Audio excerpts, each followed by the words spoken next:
Então, gente, eu não quero me delongar muito aqui nas introduções, mas eu quero trazer um panorama daquilo que nós viemos trazendo nas últimas semanas. O Senhor tem nos dado uma mensagem específica nesses dias, uma palavra que tem edificado as nossas vidas, e eu quero trazer um pouco do resumo do que nós vimos na última semana para que a gente possa construir um pensamento, né, sobre aquilo que nós já vínhamos fazendo e aquilo que Deus vai fazer nessa noite também. Então, eu queria que vocês abrissem a Bíblia de vocês, seja eletrônica, seja de papel, na segunda carta de Pedro, no capítulo 1, a partir do verso de número 3. Nós vamos ler o texto completo mais uma vez, e depois, obviamente, nós vamos focar em uma parte desse texto. A gente tem feito isso partes por partes, e acredite, cada parte dessa temos recebido coisas extraordinárias da parte de Deus, temos mergulhado profundos aqui nas Escrituras Sagradas, e Deus tem edificado muito, muito, muito as nossas vidas. Então, acompanha comigo a leitura bíblica e nós vamos prosseguir aqui naquilo que é a vontade de Deus para as nossas vidas. Diz o seguinte, a segunda carta do apóstolo Pedro, no capítulo de número 1, no verso do número 3 em diante. Ele diz assim: visto como, pelo seu divino poder, nos têm sido doadas todas as coisas que nos conduzem à vida e à piedade, pelo conhecimento completo daquele que nos chamou para a sua própria glória e virtude, pelas quais nos têm sido doadas as suas preciosas e muito grandes promessas, para que por meio delas nós nos tornemos coparticipantes da natureza divina, livrando-nos da corrupção e das paixões que há no mundo. Por isso mesmo é que eu digo que vós, reunindo toda a vossa diligência, associai com a vossa fé a virtude, e com a virtude o conhecimento, com o conhecimento o domínio próprio, com o domínio próprio a perseverança, com a perseverança a piedade, com a piedade a fraternidade, com a fraternidade o amor. Porque estas coisas, existindo em vós e em vós aumentando, fazem com que não sejais nem inativos, nem infrutuosos no pleno conhecimento do nosso Senhor Jesus Cristo. Palavra do Senhor, essa palavra é poderosa. Esse texto por si só, esses poucos versículos aqui trazem um peso de revelação muito grande. Nós já mergulhamos aqui, acho que 4, 5 mensagens, até o versículo 5, acredite, nós já mergulhamos em 4 ou 5 mensagens. E para você que está chegando agora e não pegou as mensagens anteriores, se quiser, o portal Marcelo Carvalho está ativo, né, lá no YouTube, e você pode depois assistir a sequência de mensagens que foram ministradas com base nesse texto. Eu só quero trazer um breve resumo daquilo que nós vimos na última semana, para que eu possa dar continuidade, dar sequência. Eu quero, antes disso, ler o versículo 5 para você, que é onde verdadeiramente nós vamos estacionar nessa noite. Então, atente-se para o versículo 5 agora. Capítulo de número 2, aliás, segunda carta de Pedro, capítulo 1, verso de número 5. Diz: por isso mesmo, vós, vocês, eu, todos nós, reunindo toda a nossa diligência, devemos associar a nossa fé à virtude. E à virtude devemos associar o conhecimento. Eu vou ler de novo. Ele diz: por isso mesmo, nós, vós, todos nós reunidos, devemos reunir a nossa força, a nossa diligência, a nossa tenacidade e associar a nossa fé à virtude. Colocar virtude sobre a nossa fé. E com essa virtude nós devemos acrescentar conhecimento. É sobre isso que nós vamos falar um pouco hoje, e eu quero que você, antes de começarmos aqui, coloque a mão sobre o seu coração e ore, peça a Deus, uma oração simples, porém sincera, que fale com você nessa noite, que possa você ter uma experiência singular, pessoal, com o próprio Deus, que Deus possa falar ao seu coração, que Deus possa trazer respostas para a sua vida, que Deus possa realizar um milagre, né, na sua vida. Se você busca por um milagre, se você busca por respostas, bom, eu acredito verdadeiramente que Deus pode fazer isso por você. Então, coloca a mão sobre o seu coração, faz a sua oração, eu vou fazer a minha agora, e todos nós juntos vamos iniciar essa jornada de crescimento através do conhecimento de Deus. Pai amado, eu quero te agradecer em nome de Jesus, mais uma vez, Senhor, como eu tenho feito todos os dias, todas as manhãs. Eu te agradeço pela vida, pelo dom da vida. Eu te agradeço pelas tuas misericórdias que são infinitas, Pai. Eu te agradeço pelo seu amor por mim, por cada um de nós. O Senhor me ama, o Senhor nos ama, o Senhor tem cuidado de nós, e o Senhor nos deu e espera, Senhor, que nós usemos os chamados, os dons, aquilo que o Senhor nos presenteou. Portanto, estamos aqui nessa noite e nos curvamos diante da tua presença para receber uma porção fresca da tua palavra. Portanto, Pai, eu me submeto completamente à unção do teu Espírito, eu me submeto ao Espírito do conselho, ao Espírito da profecia para trazer respostas a cada oração que está sendo feita com fé nesse momento. Para que o Senhor possa, através do seu Santo Espírito, ir de encontro a cada coração sedento, a cada alma que deseja o conhecimento, a cada homem e mulher que busca por respostas, Senhor.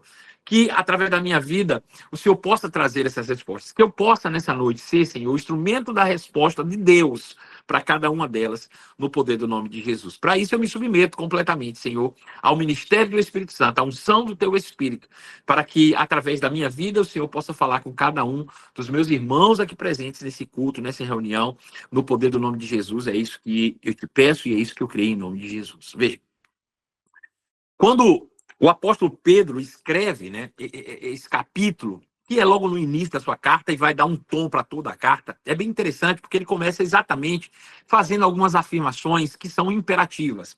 Ele diz, olha, preste bem atenção que através do seu divino poder, Deus já nos doou, já nos deu tudo o que precisamos, tudo, sem que nos falte nada para a vida e para a piedade. O que significa? Que quando nós aceitamos a Jesus como Senhor e Salvador das nossas vidas, tendo sido purificado dos nossos antigos pecados, da nossa antiga maneira de viver, tendo-se nos dado uma nova natureza, e essa nova natureza agora esteja apta a receber a própria presença de Deus, nós recebemos então, através do Espírito Santo, a presença do próprio Deus habitando em nós, junto com esse Espírito, junto com essa presença, junto com essa grande dádiva, nos foi doada todas as coisas que dizem respeito à vida e à piedade.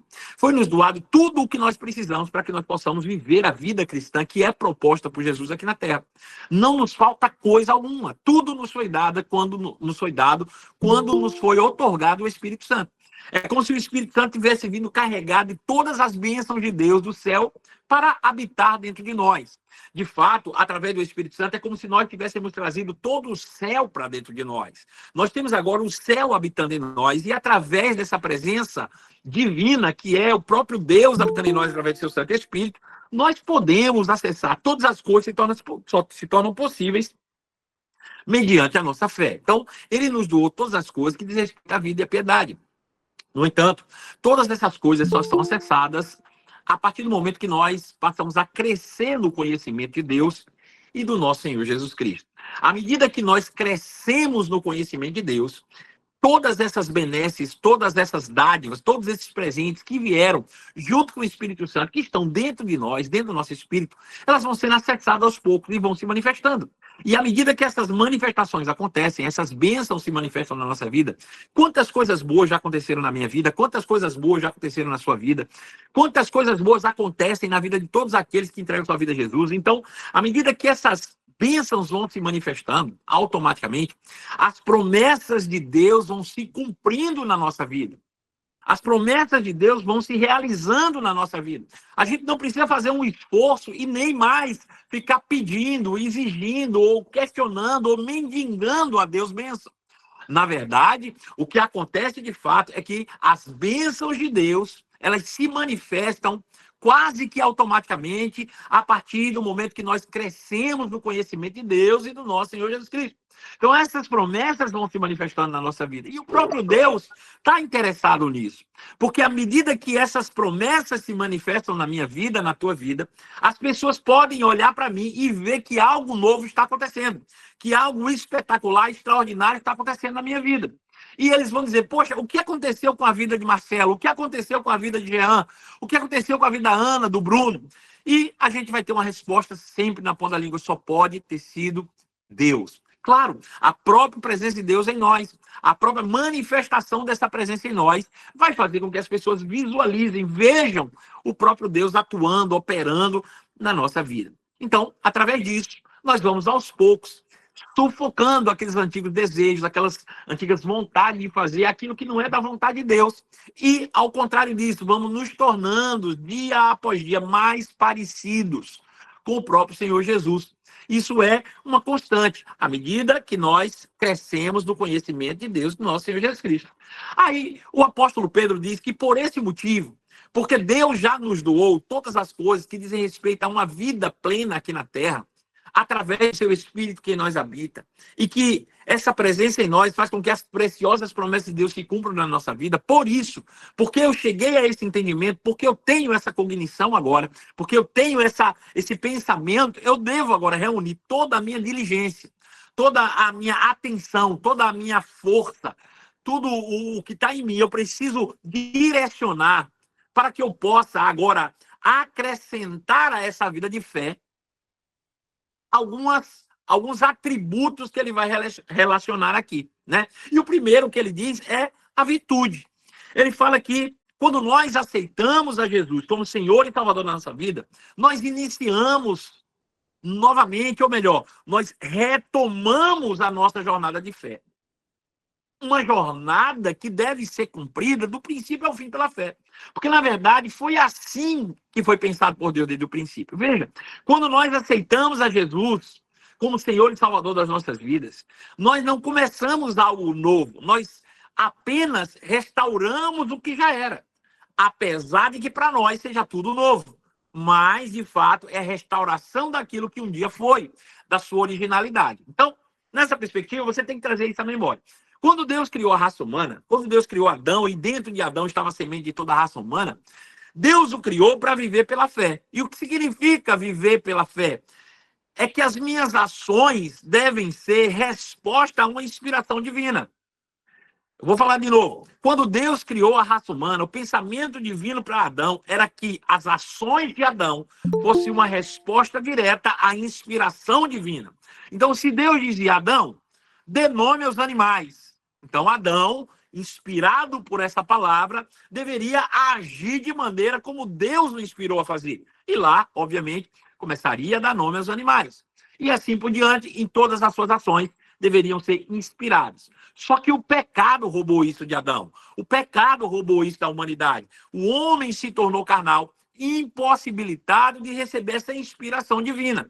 Logo, o homem que é um ser inspiracional não podia ficar sem inspiração e buscou essa inspiração do lado de fora. Ele, ao invés de dar ouvidos àquilo que Deus falava, ele passou a dar ouvido àquilo que estava do lado de fora, no caso, a serpente.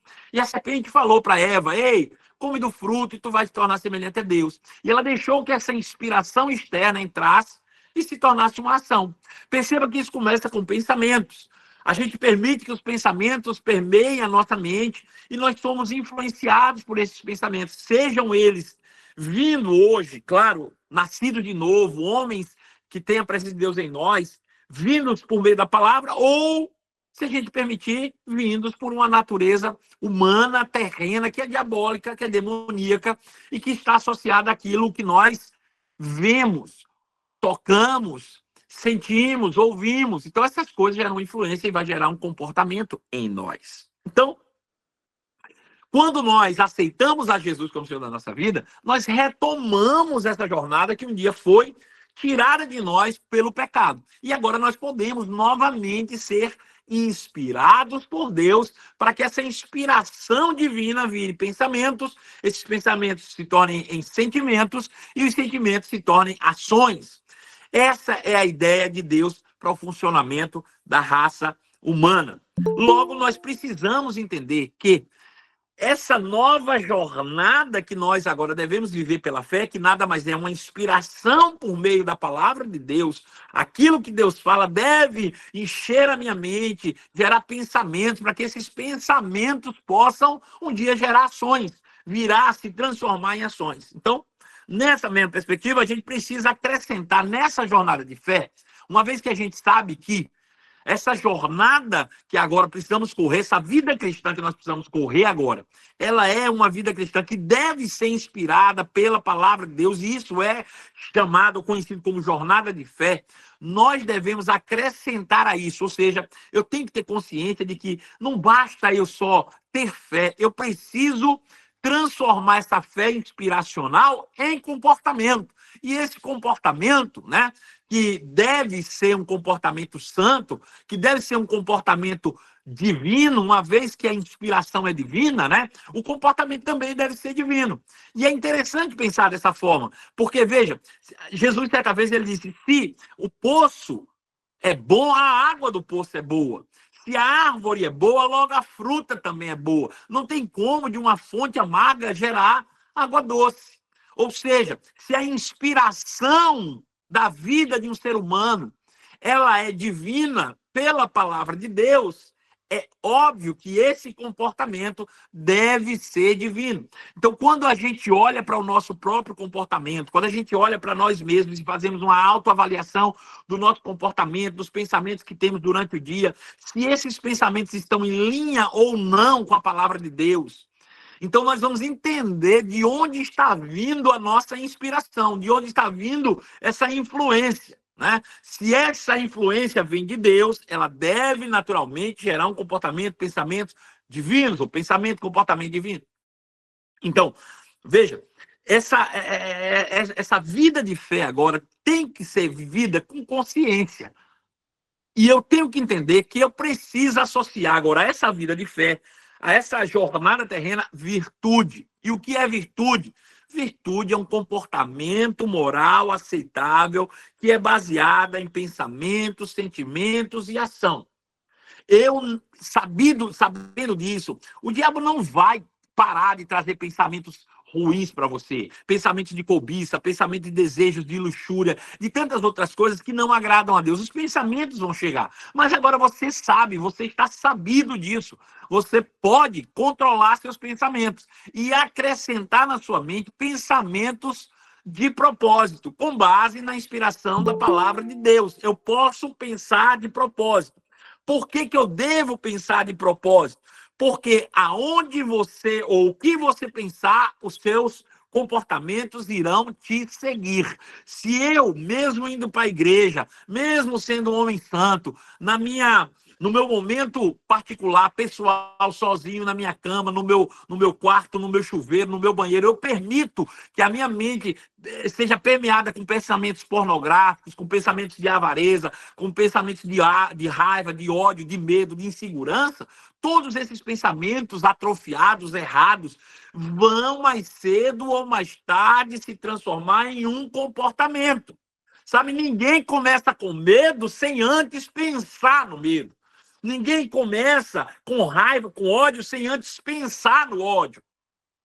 Então nós precisamos entender que, já que o diabo tem o trabalho de trazer esses pensamentos que são tão nocivos da vida humana, Deus, por outro lado, está desejoso de influenciar você com pensamentos de paz, com pensamentos de alegria, com pensamentos de esperança, com pensamentos de prosperidade. Basta você abrir sua Bíblia todos os dias e começar a ler e meditar nas verdades das Escrituras sagradas. Quando eu faço isso, quando eu ouço uma palavra inspirada por Deus, quando eu ouço um ministro que tem o conhecimento revelado das Escrituras sagradas, a minha mente vai se enchendo das coisas divinas e mais cedo ou mais tarde isso se torna um comportamento. Essa é a tônica, essa é a forma como Deus trabalha. Agora veja, ter uma conduta moral não é o suficiente.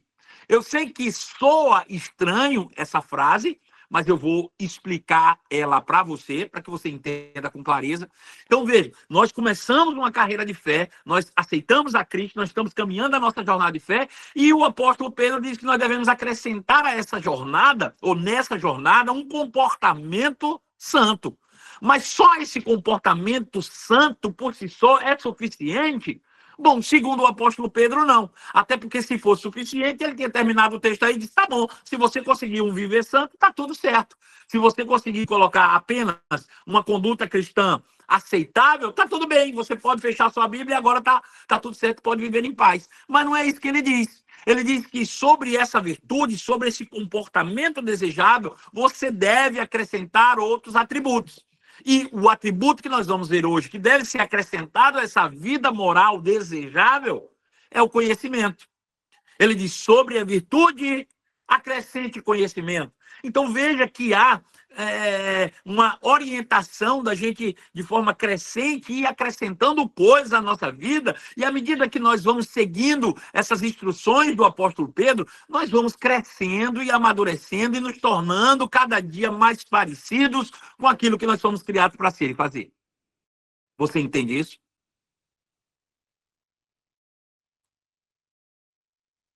Então veja, pelas escrituras sagradas, pelo que o apóstolo Pedro diz, apenas acrescentar essa virtude, esse comportamento moral desejável com base em pensamento, sentimento e ação à minha vida de fé não é suficiente. E é aí que muitos cristãos se enganam. E aí muitos cristãos estacionam. Porque eles acreditam que se isso aconteceu, está tudo certo. Só que se ele não desenvolver tudo que tem para ser desenvolvido e estacionar apenas nisso, mais cedo ou mais tarde ele pode cair numa conduta de novo, né, e um comportamento errado de novo, e ele vai tentar esconder tal comportamento para mostrar para as pessoas que ele é aquele santo que um dia ele se mostrou. E aí é que começa a entrar a religiosidade. É aí que começa a entrar pessoas que acusam outras de errarem só para esconder os seus próprios erros. Porque, afinal de contas, todos nós estamos suscetíveis a erros enquanto estivermos nesses corpos. Todos nós, até o dia em que esse corpo for transformado, infelizmente, estamos suscetíveis ao erro, a errar. Por isso eu não posso julgar o meu irmão. Por isso eu não posso apontar o dedo para o meu irmão. Por quê? Porque na maioria das vezes, as pessoas que apontam os erros dos outros estão, na verdade, tentando esconder os seus próprios erros. Porque a melhor forma de se defender é atacar. Afinal de contas, se eu aponto para fulano, enquanto você está olhando para fulano, o meu erro está sendo ocultado. E é isso que acontece se você não continua acrescentando à sua vida aquilo que é orientado pela palavra de Deus. Veja como é interessante isso, sabe? Você pode se perguntar, mas esta vida virtuosa não é o que Deus busca que nós tenhamos? É, claro que é. E eu poderia dizer que a resposta é sim e não. Por que sim e não? Porque, na verdade, esta vida virtuosa, que a Bíblia chama de participação da natureza divina, ela deve ser o fim e não o meio. Eu não vou acrescentar na minha vida, a minha vida de fé, uma virtude, ou seja, um comportamento propositado na expectativa de me tornar uma pessoa melhor. Ao contrário, eu tenho que acrescentar outras coisas para que essas coisas me tornem uma pessoa melhor e então o meu comportamento seja realmente, verdadeiramente, a plena exposição dessa natureza divina. Porque, do contrário, eu vou começar a viver de aparências e não de verdade. É o que acontece muitas vezes. Tem muita gente, infelizmente, eu não estou acusando ninguém, eu estou falando de um comportamento aqui, mas tem muita gente que tem que ocultar os seus próprios erros para mostrar que são santos. Eu já vi pessoas até que se esforçam para não errar de jeito nenhum, para ter o que falar quando alguém errar. Isso é algo muito sério e a gente precisa atentar para isso. Agora, veja, se fosse o contrário, ou se o contrário fosse verdade, se o fato de eu acrescentar a minha jornada de fé, a virtude, fosse o suficiente e eu já me tornasse cada vez mais santo para agradar a Deus, se isso fosse verdade, o autor jamais deveria ou jamais teria me pedido para que eu acrescentasse a virtude outra coisa, né? Nós já estaríamos perfeitos e isso por só já era o suficiente. Agora veja, eu quero mostrar isso na prática aqui da palavra para que você veja que isso é algo bem sério. Romanos capítulo 10, verso de número 1. Abre comigo, por favor. Romanos, capítulo 10, verso de número 1. O apóstolo Paulo escreve a carta aos Romanos e, contextualizando, a carta aos Romanos, ela é uma carta escrita para reafirmar uma doutrina chamada justiça de Deus, que é contrária à justiça própria, que era muito próprio do povo judeu, né? Que era o povo de origem da origem de Paulo, né? Paulo se origina desse povo judeu que, de certa forma, se baseiam, se firmam na sua justiça própria. Outro dia eu estava assistindo um podcast recentemente agora, e eu estava vendo um rabino, né, contrapondo em um debate com um pastor evangélico. E ele dizia exatamente isso. Ele disse, não, a gente sabe que a gente não vai conseguir cumprir toda a lei, mas a gente se esforça para chegar o mais próximo do que a gente puder, porque senão a gente não vai ser salvo. A gente só vai ser salvo se a gente se esforçar para chegar o mais próximo que a gente puder do cumprimento de toda a lei. Então, veja, o que eles têm para si mesmos é justiça própria, ou seja, eles acreditam que quanto mais eles se esforçarem para viver um viver santo enquanto eles estiverem na terra, mais Deus vai estar satisfeito para a salvação deles. Ou seja, eles são responsáveis pela sua própria salvação através de um comportamento virtuoso. Se eu me esforço para ter um comportamento virtuoso, é a certeza que eu tenho de que eu vou ser salvo. É isso que o judeu acredita. Ao contrário de nós, que não fomos salvos, acreditamos assim, pelas obras ou pelo nosso comportamento virtuoso. Ao contrário, nós fomos salvos pela fé, pela graça mediante a fé, para que então, uma vez salvos, tenhamos um comportamento virtuoso. É essa a grande diferença. Então, veja, Paulo está agora escrevendo aos irmãos de Roma, falando sobre esses irmãos que não entenderam a justiça que veio de Deus, que não entenderam que Deus deu o seu próprio filho para morrer na cruz do Calvário como pagamento pelo pecado da humanidade, para que nós pudéssemos receber esse pagamento, nos tornarmos justos, aptos a viver uma vida virtuosa, né? E não viver uma virtuosa para sermos justos, ao contrário, né? Então, ele está falando para os seus irmãos e ele diz o seguinte: irmãos, a boa vontade do meu coração e a minha súplica a Deus a favor dos meus irmãos judeus são para que eles sejam salvos, porque lhes dou o testemunho de que eles têm zelo por Deus. Preste bem atenção nisso. Paulo disse: eu dou o testemunho que os meus irmãos judeus, eles têm zelo por Deus. Porém, esse zelo que eles têm não se baseia no conhecimento. Então, veja, gente, os judeus, e eu vou pegar o exemplo do próprio Paulo, enquanto judeu, o apóstolo Paulo diz que ele, enquanto judeu, era o melhor da sua turma.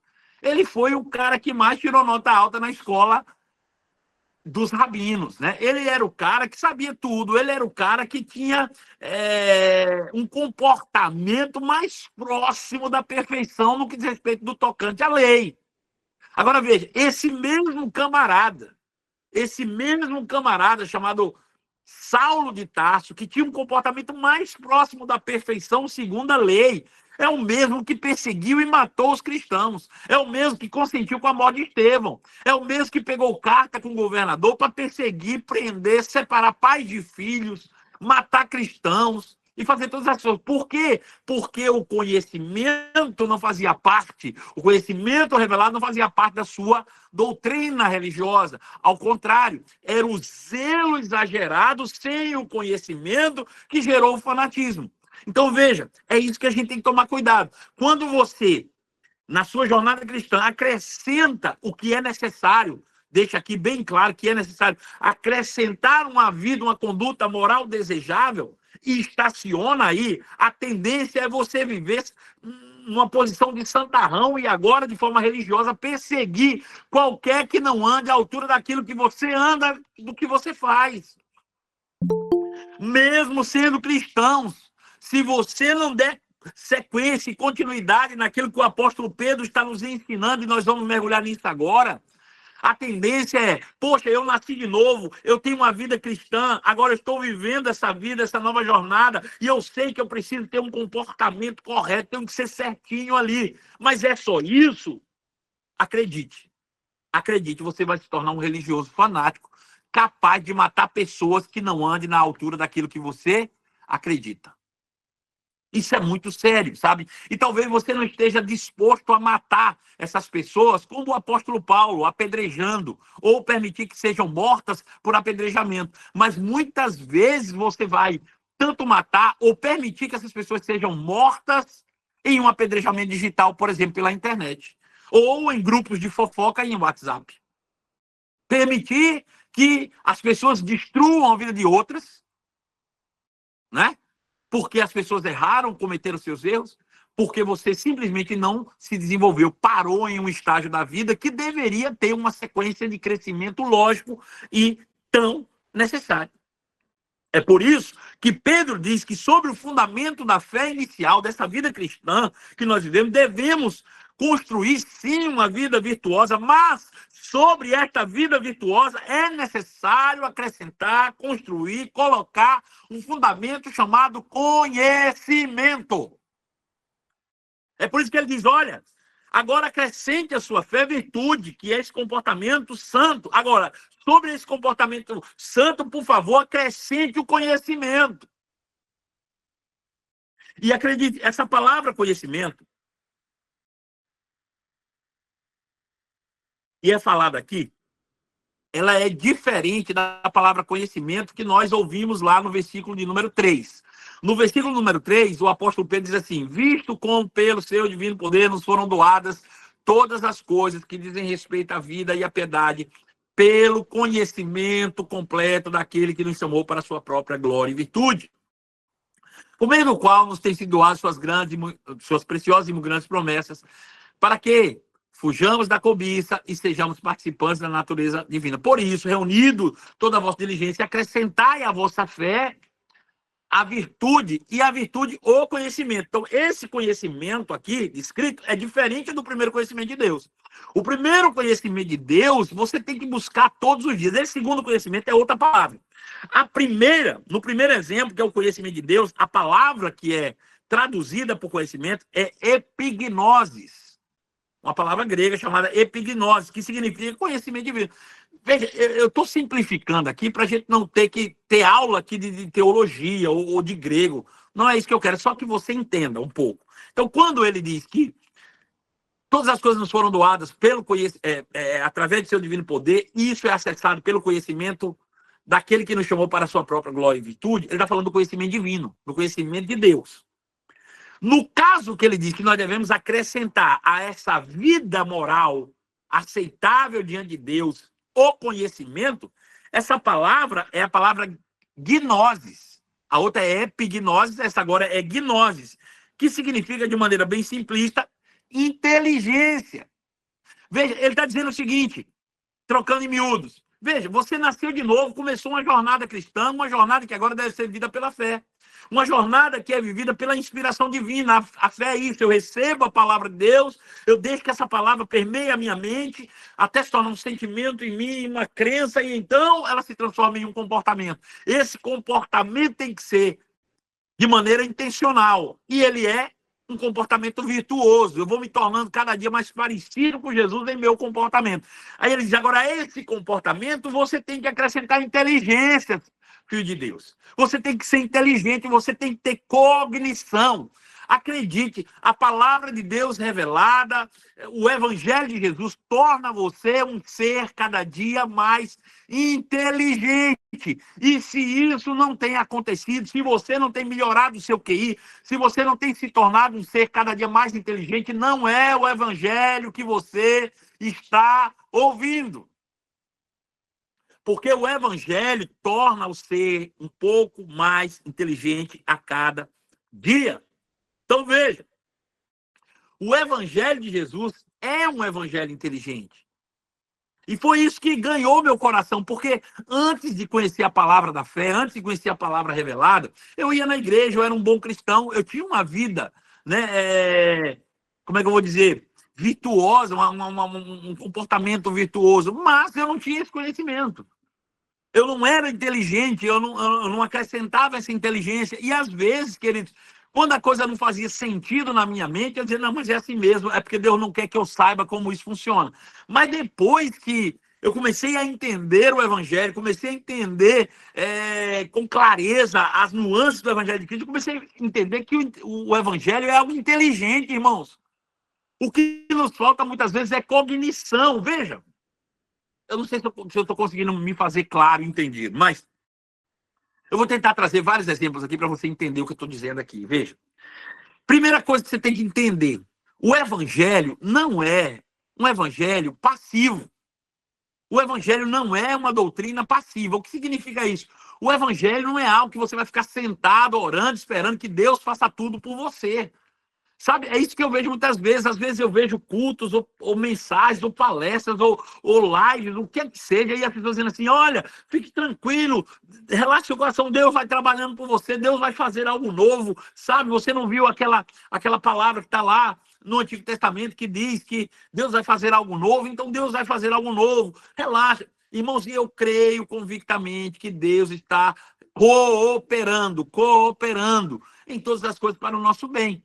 Mas o que ele precisava fazer, ele já fez, porque ele já nos deu todas as coisas que dizem respeito à vida e à piedade por meio do seu Espírito que nós habita. Se Deus foi capaz de deixar que o seu Espírito, ele mesmo, desse habitado entre nós, o que ele precisa fazer mais? Gente, raciocina. Você acha que se fosse para Deus vir aqui pagar uma dívida minha na terra, ele teria mandado o Espírito Santo habitar dentro de mim? Ela pagava a dívida e resolvia o problema. Não, ele me deu o Espírito Santo dentro de mim, porque se porventura chegar um momento que eu tiver uma dívida, aquele que está dentro de mim é poderoso para fazer infinitamente mais, além de tudo que pedimos ou pensamos. Existe poder dentro de você que te dá capacidade, irmãos, de resolver um problema como esse e pagar uma dívida. Então, veja, o evangelho não é algo passivo, o evangelho é algo ativo. Eu entendo com o meu intelecto que Deus já fez tudo por mim e que agora eu preciso dar uma resposta àquilo que ele já fez por mim. Se Deus já me curou em Cristo Jesus, eu preciso dar uma resposta. Eu preciso parar de falar que eu estou doente e eu preciso me levantar, ainda que talvez os sintomas estejam aí tão latentes na tua vida. Mas eu preciso dar uma resposta de fé para aquilo que Deus já fez. Eu preciso me levantar, seja em que área for, e ser ativo na minha fé, na minha crença. Isso é ser inteligente. Agora, veja, as pessoas ficam nessa, esperando para ver se alguma coisa vai acontecer, um milagre vai surgir, Deus vai resolver, e às vezes Deus está lá esperando: filho, eu já te dei as respostas. Se levanta, faz alguma coisa, sabe? Veja, pare para pensar. Eu falava hoje mais cedo, eu quero repetir esse exemplo. Antes de conhecer a palavra fé, isso tudo que eu estou ensinando para você nessa noite, às vezes eu ia orar, e quantas vezes orando, eu me curvava e dizia: Senhor, eu sou um miserável, eu sou um pecador, eu não sou ninguém, eu não sou nada, eu não valho nada, eu sou um miserável pecador, um pobre. Sabe? E eu achava que esse tipo de oração estava agradando a Deus. Simplesmente eu considerava, porque isso parecia uma forma humilde de chegar diante de Deus. Agora, para pensar uma coisa. Eu dizer diante de Deus que sou um pecador, qual é o sentimento que eu gero em Deus? Pare para pensar nisso. Veja, seja inteligente. Isso quer dizer, use a sua cognição, use a sua inteligência para pensar. Porque tem coisas que não vão estar tão claras na Bíblia, não vão estar escritos com tanta facilidade. Mas se você pensar um pouquinho, você vai chegar a uma conclusão. Para pensar, use a tua cognição. Veja, o evangelho chama você para a inteligência. Coloque sobre isso essa inteligência, essa cognição, esse raciocínio lógico. Veja, o homem quando foi criado, o Adão quando foi criado, ele foi criado justo ou foi criado por Deus um pecador? Ele foi criado justo por Deus. Mas ele se tornou um pecador. E ele se tornou um pecador por causa de uma ação de Deus ou por causa de uma ação do homem associada ao diabo? Veja, lembre-se que o homem se tornou pecador a partir do momento que o diabo fez uma proposta para Eva para comer do fruto proibido e ela comeu do seu marido. E eles, comendo, se tornaram pecadores. Então, ser pecador, seja inteligente e use sua cognição. Ser pecador é o resultado direto da associação que Eva fez com o diabo. Ser pecador é o resultado direto do que Adão fez junto com Eva, em associação com o diabo, em uma traição direta contra Deus. Então, eu vou repetir isso aqui. Ser pecador é o resultado da traição do homem contra Deus. Agora, veja. Todas as vezes que o homem se apresenta diante de Deus e diz: Senhor, eu sou um pecador miserável, eu te pergunto, que sentimento você desperta em Deus? Faz com que Deus se lembre de novo da traição que ele sofreu no Éden. E aí eu imagino Deus dizendo: oh, você está dizendo para mim que você é um pecador miserável. E o que eu fiz por você na cruz não valeu de nada? Não valeu nada o que eu fiz na cruz? Ah, pastor, mas eu sei o que eu fiz ontem e hoje, eu sou um pecador miserável porque eu pequei. Mas o evangelho não é sobre o que você fez, é sobre o que Jesus fez. É sobre o que Jesus fez por você e não o que você fez com você mesmo. Sabe? Todas as vezes que um homem chega diante de Deus, né? A não ser que seja para arrependimento e diz, Senhor, eu sou um pecador miserável. Você faz com que Deus se lembre e tenha aqueles mesmos sentimentos que certamente ele teve quando Adão o traiu. Imagina, imagina você estar casado com alguém e aí acontece uma traição, mas há um perdão e vocês se conciliam, mas todas as vezes que você vai conversar com essa pessoa, você lembra de novo da traição. Como é que vocês vão conviver dessa maneira? Então, veja, o evangelho requer inteligência, gente. Requer colocar sobre isso um pensamento lógico, sabe? Por exemplo, deixa eu dar outro exemplo ainda. Tem pessoas que pensam assim, Deus, fulano morreu, é porque Deus queria que ele morresse, Deus levou fulano. Ah, rapaz, tão novo, tinha 22 anos, sofreu um acidente, foi a vontade de Deus, Deus levou. Querido, para pensar um pouco, raciocina um pouco. A Bíblia diz que por um homem entrou o pecado no mundo, e pelo pecado entrou a morte. Por um homem entrou o pecado no mundo, pelo pecado entrou a morte. Então, veja que o responsável pelo pecado foi um homem. O responsável pela morte foi o pecado. Por um homem entrou o pecado no mundo, pelo pecado entrou a morte. Logo, o homem que é mais responsável pela morte do que o próprio Deus. Deus não tem responsabilidade nenhuma das irresponsabilidades que o homem pratica. Agora, se é salvo, é certo que Deus recebe essa pessoa depois da sua morte. Deus vai receber a alma de um justo com alegria. Com alegria. Agora, Deus não tem nada a ver com a morte. Ah, mas Deus poderia ter evitado? Será? Se você tem livre-arbítrio, se você decide pular de um penhasco, Deus tem alguma responsabilidade com isso? Se você tem livre-arbítrio e sai do seu carro a 250 por hora e bate de frente com a carreta, Deus tem alguma responsabilidade com isso? Não, você tem livre-arbítrio. Você é responsável pelos seus atos. Eu sou responsável pelos meus atos. Eu não posso colocar em Deus. Então, veja, mas isso não está escrito na Bíblia com clareza. Isso não está descrito na Bíblia com essas palavras que eu estou colocando para você. É uma questão de cognição, de inteligência. Por isso que ele está dizendo, olha, você precisa acrescentar nessa sua jornada de fé a virtude. Mas sobre essa virtude, coloca a inteligência, coloca o seu pensamento crítico, coloca sobre ele a sua cognição, para que você possa, então, crescer nesse conhecimento. Então, veja, precisamos pensar mais. Como crentes, precisamos sair da caixa. Precisamos pensar mais. A Bíblia não se trata de um livro ritualístico. Sabe, irmãos, a Bíblia não é um livro que te mostra como fazer cerimônias, ceia, não. A Bíblia, ela é um livro didático. Ela vai te ensinar a vida, te ensinar o que é a vida, te ensinar como o ser humano deve viver. É isso que a Bíblia vai te mostrar. É isso que a Bíblia é. Em todos os ritos que você vê lá, ele traz um fundo crítico para você entender o princípio, o processo. Isso é feito com inteligência, com cognição. Senão você pega tudo e transforma em religião. Sabe? A Bíblia vai trazer esses princípios. Então, nós precisamos pensar mais. Nós precisamos meditar mais, fazer análises profundas do conhecimento que nós já temos, ser críticos, fazer perguntas a nós mesmos. E aí, à medida que nós avançarmos nesse conhecimento, nessa inteligência, nessa cognição, ninguém mais vai nos enganar com fábulas, com pensamentos religiosos, com argumentos de homens, com argumentos que são só, na verdade, misticismo. A gente vai estar preparado para crescer, sabe? É isso que o apóstolo Paulo diz, e com esse texto eu encerro a palavra de hoje, lá em Efésios capítulo 4, verso 14. Ele diz, para que não mais sejamos como meninos, agitados de um lado para o outro, levados ao redor por todo vento de doutrina, pela artimanha de homens que, pela astúcia, nos induzem ao erro.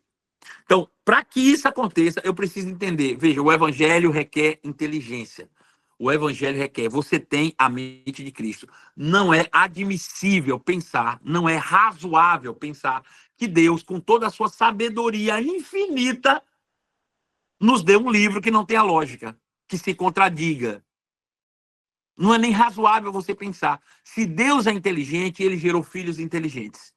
Se Deus é inteligente, e ele é, Ele nos deu a mente de Cristo para que nós cresçamos nesse conhecimento intelectual, inteligente, crítico. E eu não estou falando de informações que você adquire na faculdade. Quer fazer uma faculdade? Faça, é ótimo fazer uma boa faculdade, entender, mas faça isso quando você tiver inteligência, quando você estiver realmente com o seu pensamento crítico, com base nas Escrituras Sagradas, apurado, para que ninguém mais te engane com vãs filosofias, com coisas que são artimanhas de homem que nos induzem ao erro. Né? Então, o desejo do meu coração é que você possa pensar, meditar nessas verdades e que você possa crescer nesse conhecimento. Mais uma vez, digo, ele disse, olha, você começou uma jornada, ou retomou uma jornada que um dia foi pausada por causa do pecado, mas você retomou essa jornada. Essa é uma jornada de fé. Sobre essa jornada de fé, você tem que, de forma intencional, acrescentar um comportamento virtuoso, um comportamento moral desejável, com base nos seus pensamentos, sentimentos e ações. E sobre isso, você acrescenta inteligência. Sobre isso, você acrescenta raciocínio. Sobre isso, você acrescenta pensamento crítico sobre essas coisas. Pensar, meditar e chegar, deixar que o Espírito Santo te leve a conclusões plenas da palavra de Deus. Amém? Feche seus olhos, vamos orar. Pai amado, em nome de Jesus Cristo de Nazaré, eu te peço que nessa noite o Senhor possa tocar cada coração, cada mente, Senhor, e faça-os compreender essas verdades, Pai. Que eles possam ouvir e ouvir e ouvir, e ouvir quantas vezes forem necessário, até que isso se torne parte de quem eles são, Pai Santo. Em nome de Jesus. Eu oro, Senhor, por aqueles que chegaram aqui de alguma forma enfermos, e declaro, Senhor, que a tua palavra, a exposição da tua palavra é vida, e traz, Senhor, cura e restauração a qualquer tipo de enfermidade, no poder do nome de Jesus, Pai. Eu declaro, Senhor, pessoas sendo curadas agora. Curada, Senhor, de doenças, curada, Senhor, de sintomas, curada, Senhor, de depressão, curada de maus pensamentos, curadas, Pai, de sentimentos que trazem, Senhor, as pessoas para baixo. Em nome de Jesus, Senhor. Eu declaro que agora a tua unção repousando sobre elas. Eu declaro agora, Senhor, o poder do teu Espírito tocando em cada coração nesse momento. E eu posso perceber e ver essa unção, Senhor, sendo manifesta, tocando neles. Eu declaro agora eles sendo cheios do teu Espírito, Senhor, e recebendo, Senhor, de fato, do céu, uma porção fresca da unção. Em nome de Jesus. E que essa noite, Senhor, seja uma noite memorável para eles, Senhor. Que eles possam, Senhor, a partir de hoje, ter uma nova experiência contigo. Senhor, sendo um pouco mais críticos, não engolindo qualquer coisa, mas pensando, acrescentando, Senhor, a essa vida moral tão desejada por ti, Pai, o pensamento crítico, a inteligência vinda da tua palavra, Pai, no poder do nome de Jesus, é isso que eu declaro, e declaro a eles uma semana abençoada, no poder do nome de Jesus, amém,